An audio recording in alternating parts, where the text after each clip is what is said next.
ออกมาแล้วระวังเรือเพื่อที่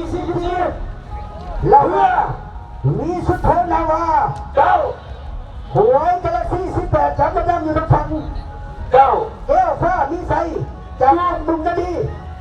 จับกระดำอยู่ทางฝั่งกระดีตีคนมาจากทุกตัวเกือบ300 เมตรประดานเกียรติเกียรติสิงห์สัญญาไก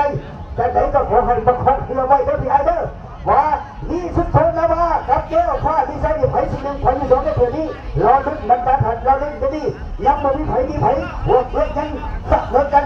นั่นสักมันเกิดตีคุณกันมาตีคุณมาตีคุณมาจากทุกตัวเกือบผ่านแล้วนะเกือบผ่านแล้วนะต่างฝ่ายจะอย่างนี้ต่างฝ่ายจะขัดใจต่างฝ่ายจะขัดที่หนึ่งว่าจะไหนมีสุดโต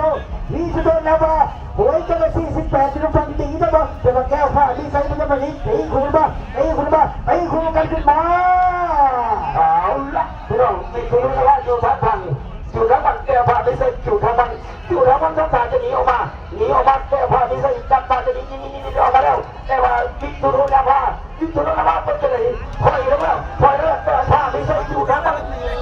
อย่าเดี๋ยวจีกมาแก้กมานั่นก็คือวิกตุโรนาภาว่าจะไหนจีกมาแก้กมานั่นก็คือแก้วผ้าดีไซน์จีกมา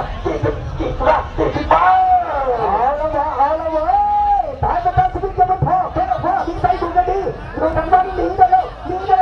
สุดโทษนะว่าหวยจะได้ที่สุดไปกันว่าที่นั่นคนละเรือที่กันว่าตายก็ต้องชีวิตจะเป็นพ่อโอ้โหที่กัน